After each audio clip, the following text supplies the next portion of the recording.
Good morning. So for Dorothy, my name's Aidan. It's nice to meet you. Welcome. It's funny how things just seem to connect and be aligned. Your your inspirational talk is pretty much what I was going to talk about, families and tribe. Um, when I was moving up here over 14 months ago, the hardest thing for me about leaving Gainesville was the family that I had found down there at the Temple of the Universe. And it was the hardest thing for me. Nothing else. I mean, I was ready to go. Let's move. But my experience, my family that I had found at the Temple of the Universe with Mickey Singer and the different members that lived there full time was the hardest part for me because I was worried I would move, but I wouldn't find that spiritual family again. And then I was thinking about it. It's like our spiritual family, from my experience, is all over the world. What we actually find is our tribe in the area where we are located at that time. So even though I felt like I was losing my spiritual family, I was actually just losing a tribe that I had found, that I had connected with, the like-minded people. So I moved to Franklin, and I was here by myself, different weekends, every other weekend, working on the house and stuff like that, leaving Ashley and Gainesville. And I started searching for a spiritual home, and I found an ad. I think it was an ad. I'm not sure if Bill remembers, but I found the phone number and I called, and I got this guy named Bill, and I asked for directions and what time service was and stuff like that. And I actually beat him here that Sunday morning. I was already here, and he pulled up, and he's like, I'll unlock the door here, just a second." And so I came in with Bill, and as soon as I walked in, I had felt the energy, and I knew I had found another tribe. This was going to be my spiritual family here at the Spiritual Light Center. And over the time, as things progressed, things began to unfold for us. For Ashley, I called her up after service and said it was amazing. I can believe the harpist that was here. Um, I'm definitely going back next week. So I ended up eventually bringing Ashley, and she agreed. And this had become our new tribe, our new family. So no matter what you're doing in your life as you travel, if you move, your family is all over. Your family is the planet. Your family is everywhere. The tribe, the people, the like-minded people, you'll find when time is right. So I just want to say I am so happy to be here. Um, I'm sure Ashley shares with me. We talk about it all the time. The energy we receive here, the friendships that we've made. Um, for example, um, a few weeks ago we had Elaine Silver here as a guest speaker and musician, and we felt a connection right away with her and her partner. And last week she called and said, "We want to come up and visit and stay with you and check out the farm and go see the area." So we're like, "Sure, come on up." So Elaine Silver's coming up this Thursday to hang out with us. Goes, I think we're going to take her to Highlands or something, and then she has a adopted mom in Waynesville. She's going to go visit. But that connection is out there, and if you're open to it, you will find it too. Thanks. So I thought I would come up and talk about my spiritual journey. As a child, my father's a scientist. So as a child, I didn't have much spiritual um, education, and I actually had none.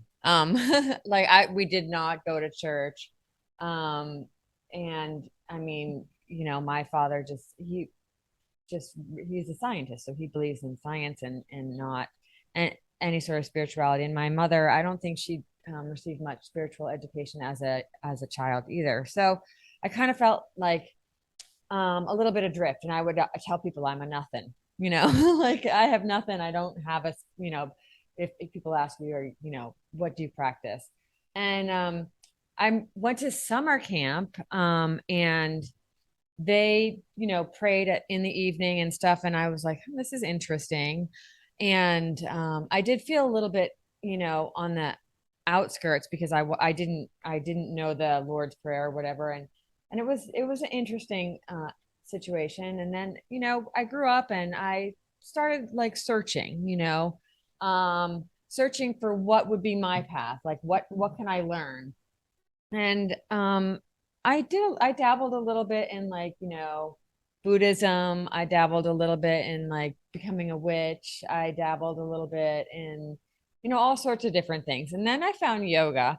And yoga is not really religion, but there is a lot of spirituality involved in yoga.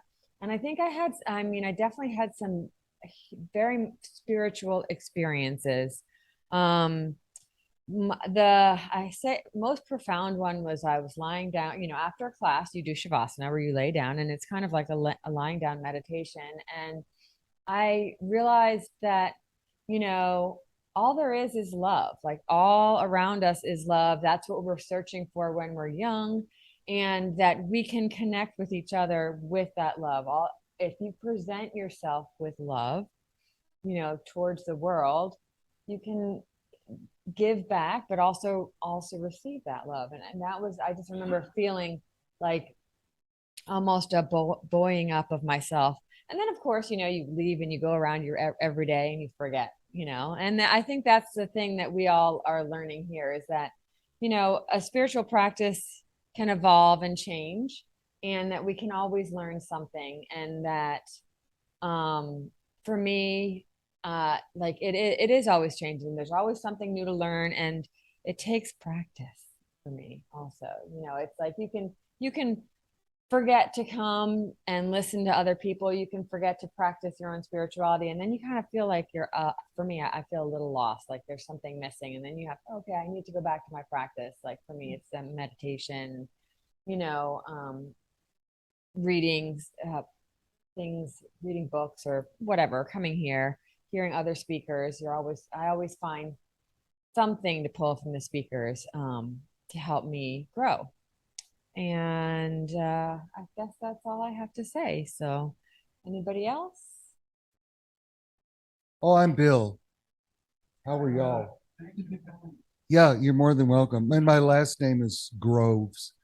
Um, hmm. Well, it's like trees. It's what a perfect name for me. Yeah, groves of trees. Yeah.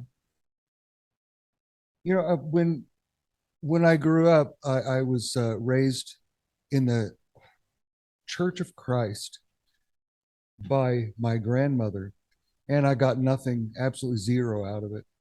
I have no recollection of any spiritual growth, nothing. And then when I was 17, I realized that I wasn't being fed, that there was just nothing there. And I went to just look for something. And I went to various churches. And in my opinion, it doesn't make any difference what church or group or organization you attach yourself to. It's you. It's who you came into this world to be. That's going to either be fed and grow as a result of whatever you're attached to or not. Uh, it's like attaching to a breast on the earth. Either it's dry or you're being fed. And strangely, I walked into the Catholic church one time, just as there was nobody there. The door was open.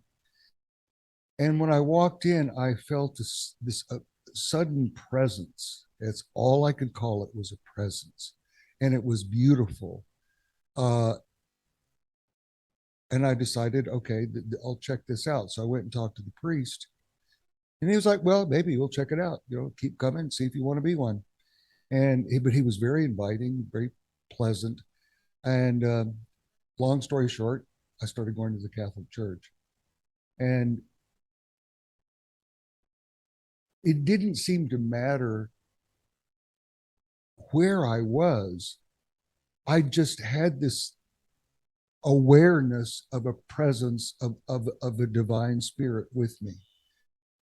And then I went, there was a summer between my junior and senior year of high school that I could go to get some college credits from Oklahoma Baptist University.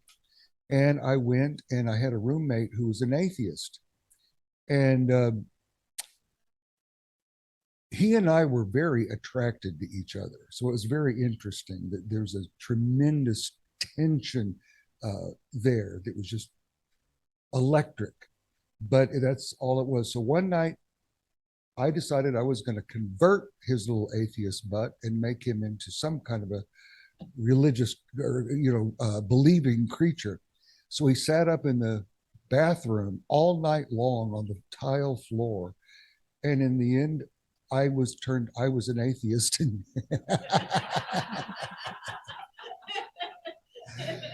it was just wonderful. Yeah. So and I can clearly remember laying in bed that night and saying, God, I'm so sorry, I don't believe in you anymore. Just as plain as day. I mean, it was like I wasn't. But I had to ditch the whole thing, the whole religion thing, and the whole faith thing, because I had to go wild with sex, drugs, and rock and roll. It was the 70s. Well, yeah, it was actually 69 at that point. And so I did. I went completely wacko and wild and crazy for 3 years of pure hedonism. I mean, just downright in the dirt hedonism for 3 solid years, and it was just crazy. But I needed that. What I needed to get away from religious structure, so that at some point I could build what was my own spirituality. So at the end of those 3 years, I remember making a cross for my sister out of rosewood, and I still have it. And it had a silver filigree on it, and got semi-precious stones and drilled into it and then planted them. And I was halfway through making that, and I went, "Who am I kidding? You know, I believe in this. I always have." So I was looking for something that would be a way to express that in the most radical way. And I ran into a group of people called the Children of God, and they renounced everything, and you moved in together in what they'd colonies, actually all over the world. And very radical, extremely radical, but very fundamentalist. If you could imagine those two coming together, but they were. So I ended up in Canada for a while, and then they said, "Well, here's a dime. You're supposed to go down to Mexico City and join that colony down there." And I said, "Okay." So I got on the road, hitchhiked, and got down to Mexico City, and I ended up staying in Mexico for a little over a year in a few of the colonies in Mexico, and that's where I learned Spanish. But the main thing of that whole period, which is a little over 2 years total, is I got an absolute drilled in, grounded understanding of the Bible. I mean, we had to memorize it. So, I mean, still to this day, I'll be walking out in the woods and a passage from the Bible will hit me, which will tell me something. In other words, it's just another way that God has to speak to me, which is very helpful. It's just another little megaphone.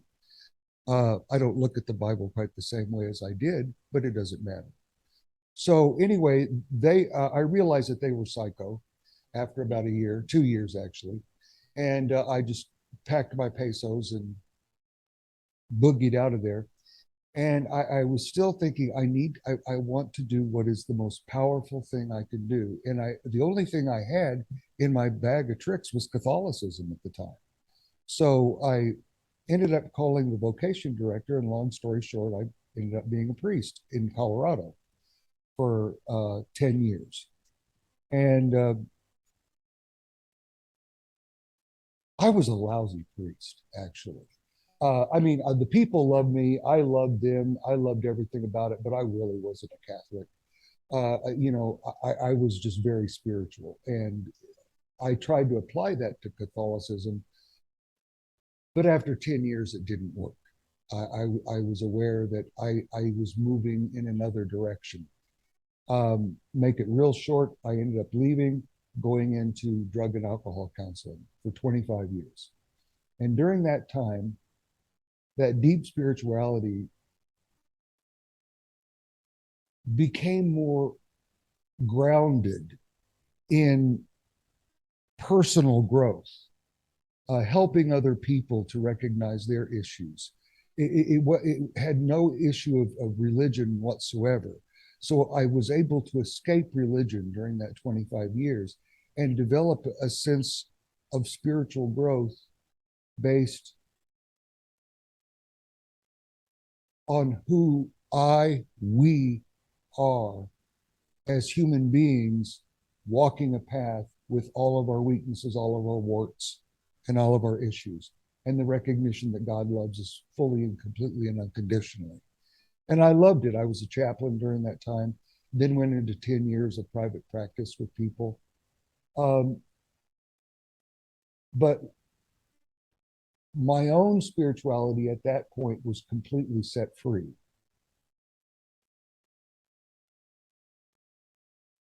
And I cannot tell you what happened, but it was like a voice, that presence that I felt my entire life, that same presence I felt when I walked into a church, the same presence I felt when I walked in the woods, the same presence I felt anywhere I went, started pushing me, saying, this isn't where you belong. And I had been coming out to North Carolina every summer, not every summer, but most summers, to go to a Joyce Kilmer Memorial Forest and spend as much time as I could there. And I ran into a young couple who said, you know what, it's not so expensive to live out here. I want you to move.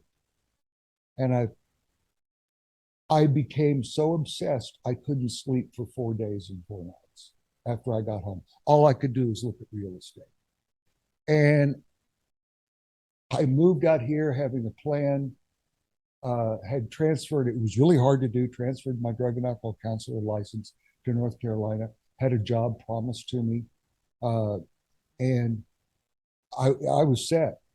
I bought a house, went back, sold my house in Cushing, Oklahoma, got everything in a moving van and in my truck, and I was heading North Carolina. I got to the Tennessee-North Carolina border, called them up and said, I'm here, I'm ready to go. And I could just feel the energy on the phone just went dead. And I went, what's wrong? He said, the state of North Carolina just canceled every program we were hiring you to. So I had sold my home and bought a house here and didn't have a job and had nothing. And I was like, God, why did you do this? Why did you leave me somewhere? And then all of a sudden just, the rug gets pulled out from under me. So I thought, well, I'll just renovate this house and sell it and then go wherever I choose. And spent the time renovating the house. And then I started coming here to the Spiritual Light Center and fell in love with the same thing you fell in love with. I walked through the door and went, this is it. And my tribe developed here. And next thing I know, the administrator walked out, just boom, left all of a sudden. And we had a meeting over in the hall, and they all said, you are the only one for various reasons that can take the job of administrator. And I went, no, I'm a drug and alcohol counselor. And I just said no. And eventually, by the end of that meeting, they talked me into doing it. And one thing I asked for when I left Oklahoma, I said, God, send me someone who will guide me spiritually. Let me find someone that will be like a guru for me. And I realize now that he gave me 15 or 20 of them instead, and through a tribe. It has been one continuous spiritual walk and journey. So that now when I go out into the woods, which is my spiritual home, I am surrounded by that same presence that I cannot deny at any point in my life. And it's become stronger and more powerful each year. And I'm grateful for this place for helping me with it. Okay, I'm John, and I wound up in North Carolina in 1990. We came on vacation. And when I left, I owned a house. So here I are. And that don't bite, does it?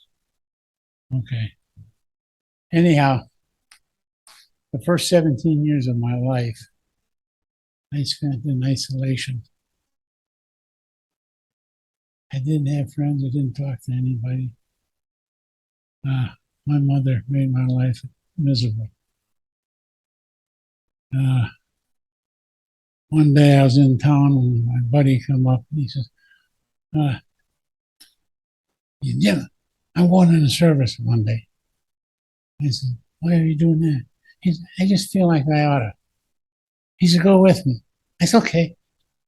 On Monday we went to Chicago and I became a soldier.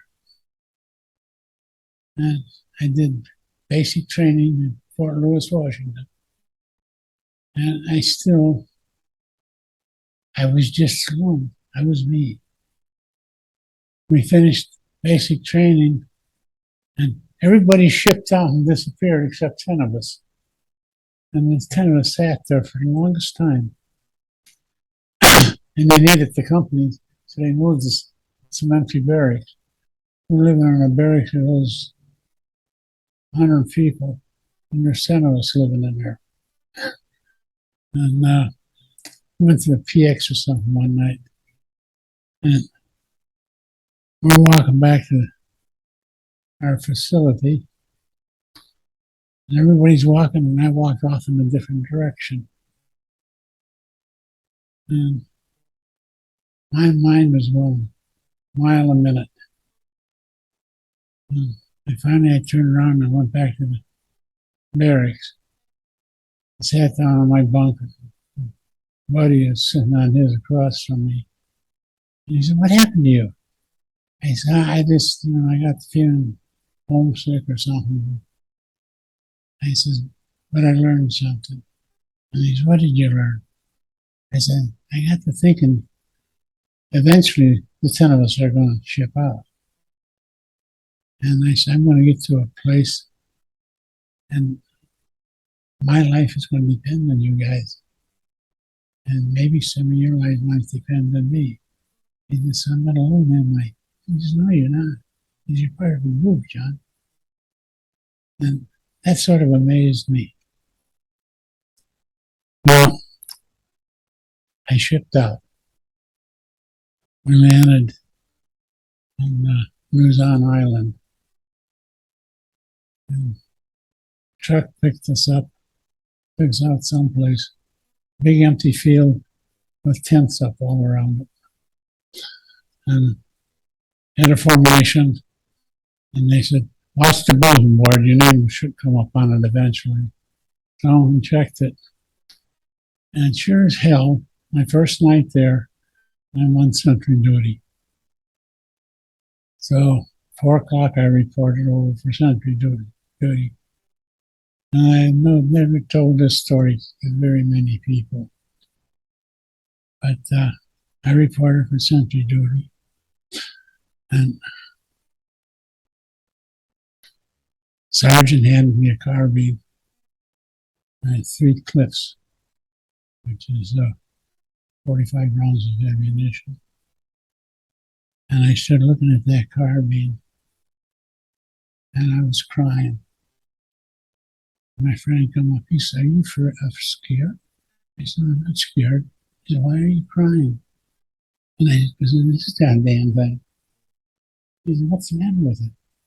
I said, this is made to kill people. I don't want to kill anyone. And I had quite a fight with myself that night. I did what I was supposed to. And all of a sudden I fit. A couple of different occasions. On one occasion, I'm cut off. I'm by myself. And I got the hell scared out of me. And I just said, oh, what the hell do I do now? And something told me what to do. And I did. And I got away with it.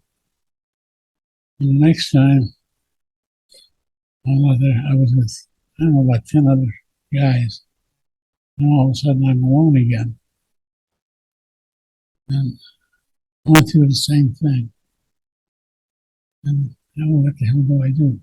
Well, something told me what to do. Not in words, just I knew what to do.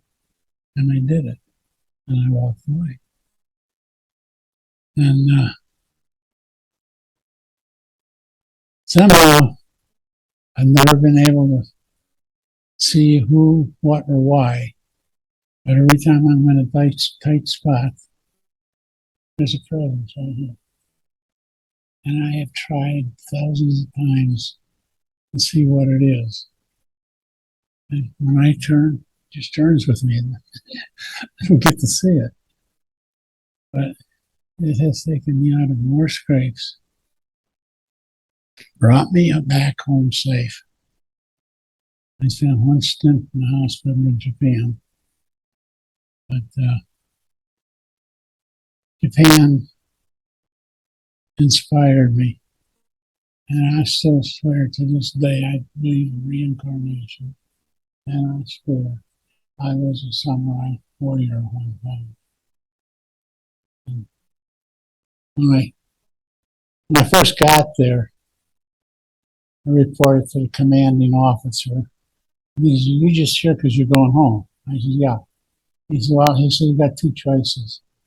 You wrote me out a path." He said, "If you stay on the base," he said, "look like you're doing something. Otherwise, get the hell off the base." So the first morning I got up and I had breakfast and I went on. And there's a big circle of people standing around. There's a Japanese priest in there talking to me. I don't understand a word of Japanese. Just a few of me get by. But that man was talking directly to me. And he taught me things that works when you talk. And I learned those, and it started me on a path. And I came home and I wanted to learn more. And restitution, what the hell it is from California, some kind of organization. They advertise in magazines. Yeah, I don't know. So, it's a picture of a guy lines out here someplace. Yeah, yeah. And that kind of interested me. That really got me started. And I got an AA 45 years ago. And one of the things they taught me in AA is that when a student's ready, the teacher will appear. And I spent 80-some years watching teachers come and go. But every time I needed something, somebody would appear and teach it to me. And I know people think I'm BSing, but I spent the last 50 years, I've never been sick in my life. I don't get sick. I hurt myself a lot, but I don't get sick. And I spent a lot of time in AA teaching new people coming into the program that you're sick, you have a problem. But you don't need the problem. And what I try to teach them, and I still do it, is do what I do. I'm a perfect spiritual child of God, and in spirit there is no such thing as sickness or death. Therefore, I can't possibly ever be sick. And I don't get sick. It works. And there's a few people in town here that I've taught that to. And one girl especially, she was in really bad shape. And I went to see her. And I've always used the prayer of protection as a healing tool. I was at this girl's house. I got down on my knees in front of her so I could get the same level she was at. And I said, you trust me, don't you? She said, you know I trust you, John. You give me your hands and close your eyes. And she did. And I said, repeat after me. And we did the prayer of protection. And when we got finished with it, I said, Father, thank you for the healing that's now taking place in your child. And I let go of her hand, and she's sitting there like, what did you do to me? What did you do to me? I said, how do you feel? She says, fantastic. She said, what did you do? I said, I didn't do anything. We did it. And the funny part about it is 4, 5, 6 months later, she called me. She's like, I came home from work, and she says, you weren't around. And so she says, I was having a problem, and I knew I had to do something. She said, I remember what you taught me. So I got in my car and I headed for the emergency room, and I kept doing that prayer over and over and over. She said, I got there, and they checked me out. The doctor said, I don't know what's causing this, but her tongue was swelling. I could get where she couldn't breathe. And he said, I don't know what's causing this. And, she's still doing this prayer. And all of a sudden, oh, and the swelling went down. And the doctor said, what? He said, what's happening? She said, I'm better now. And one other time since then, about a year ago, she called me again when she was using it. And it works. And yeah, I spend a lot of time in AA teaching people what do I know. And Could you share that for protection with us? yeah. Like now? Yeah. Yeah. I don't need that. No. Oh, this one, it's the one in the program? Yeah. Oh, okay. You want to do it? Sure. Okay. I thought it was a different, I forgot that's what we call that. Yeah, that's the prayer of protection. And the light of God surrounds us.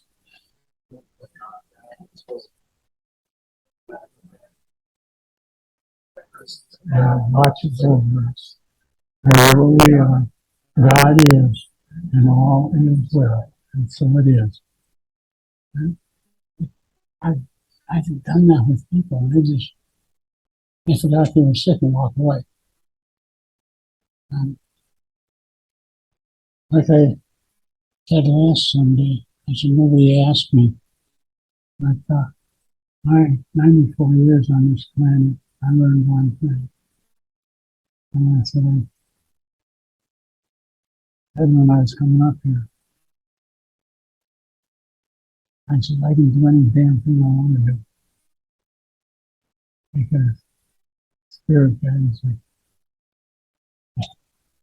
Never figure out who this Spirit is back there. But he's been my friend for 94 years. And I remember when I was a child, and I said my mother made my life hell. And I spent time hiding out in chicken coops and out in the woods. But there was always that comforting sense with me. And I was never afraid. And I went through my time in the service, and I was never afraid. Nothing to fear, because I was being protected. And that's my advice. Just remember who and what you are. And Spirit will always take care of you. But you have to believe it. That's the only big trick. And now thank you for letting me share that.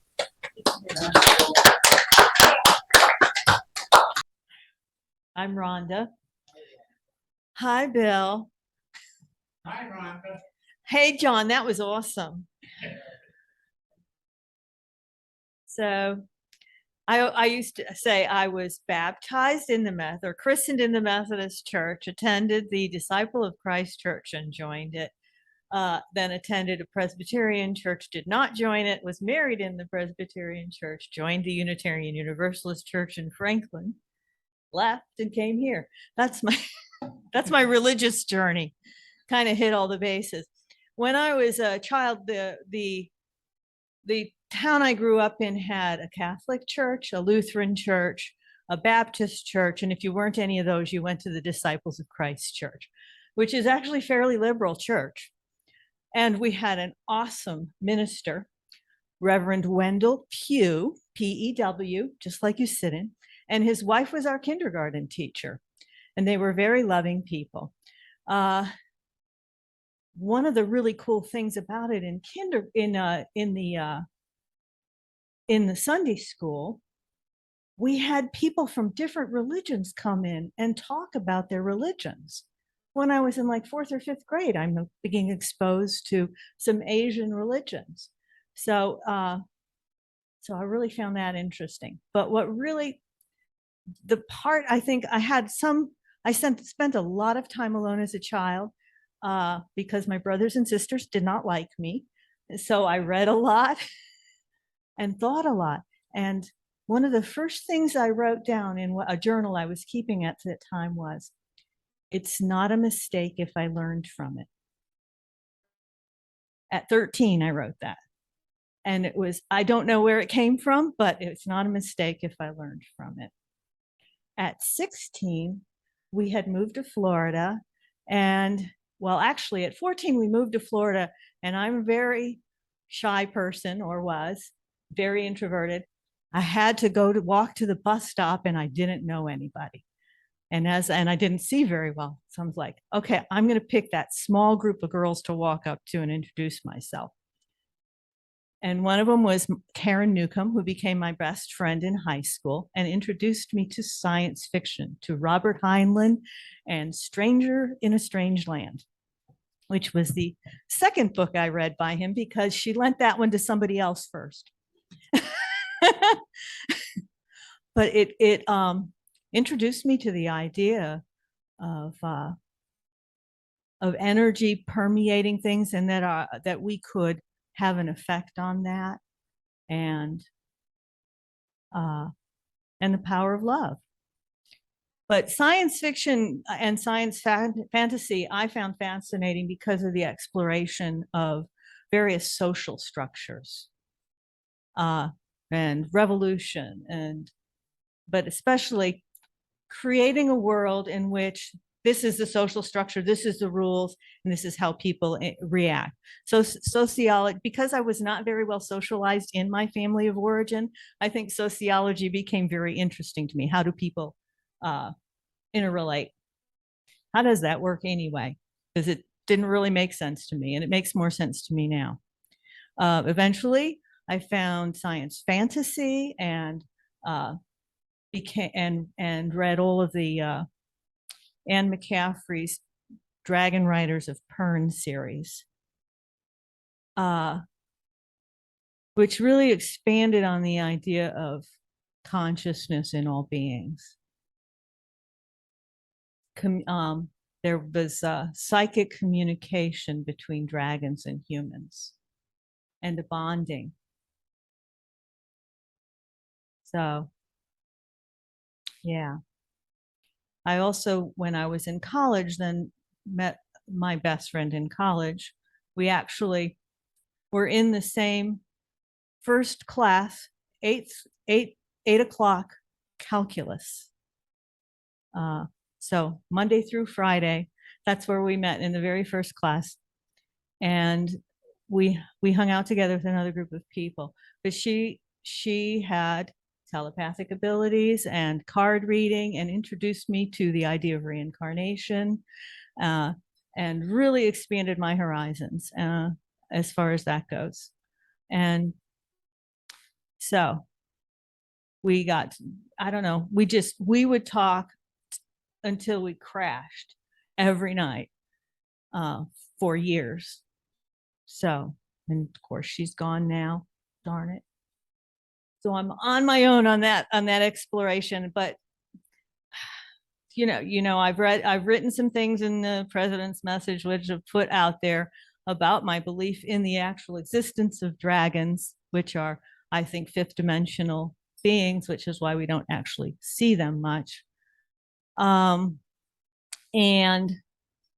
the idea that everything, even rocks, have a life force to them, are alive. The idea that, I guess my basic premise into my spirituality is what I got from Stranger in a Strange Land, which is that I am God and thou art God, and all that rocks or all that has self-awareness is God.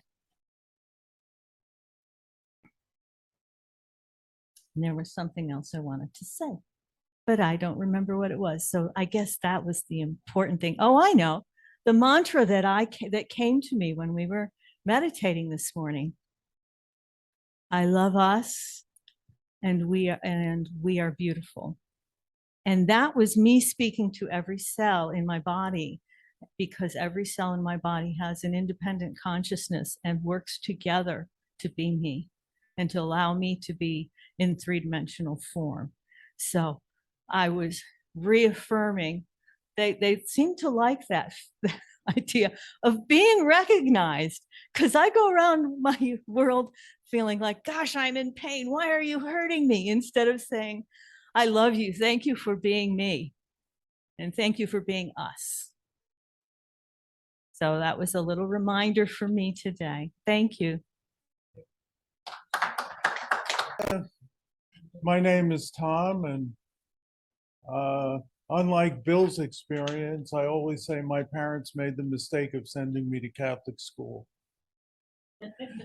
So that was, for me, a horrible experience, and one where that and actually the Cuban Missile Crisis led me to a very early conclusion that power equals abuse. But that's not what I'm going to talk about.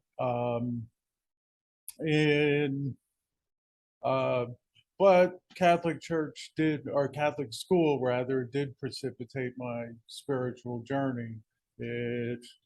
Since I didn't see any spirituality in the actual teachers I had, I decided that I was going to take a look and see what the Bible actually had to say about spirituality. And so, and that led me to, actually, of all people, first Martin Luther King, then Mahatma Gandhi, who I studied intensively for years. I mean, I first read the Bible. I read the Bible cover to cover at the age of 9 because of my experience in Catholic school. But that led me to Martin Luther King. Then Martin Luther King led me to Gandhi. And in 1974, I took what was called the Kali Chakra initiation in Tibetan Buddhism, which is an initiation into a mantra most of us have probably heard, Om Mani Padme Hum. In 1976, I moved to probably the largest spiritual community in the United States at the time, in Summertown, Tennessee. I lived there for 3 years. We were essentially a universal spiritual community. I mean, even though we had a very specific mindfulness practice that we used. And as part of that community, I went from, the community was worldwide. And one of the first places I went was the South Bronx, where we created a award-winning free ambulance service in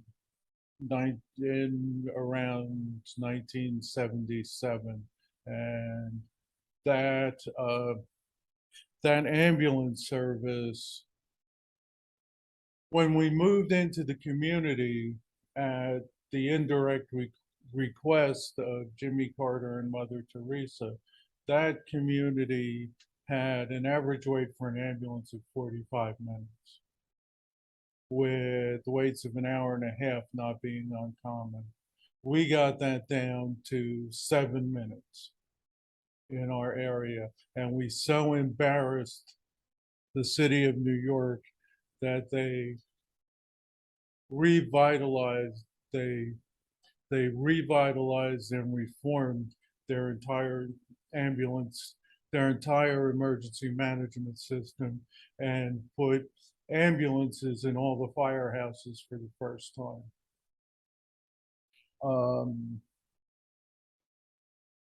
And after that, I left that community at the end of 1979, studied with Thich Nhat Hanh for a while, who died a few years ago. And I'll just end with something Willie Nelson said. I want everybody to think about one thing. What kind of world do you want to leave me and Keith Richards?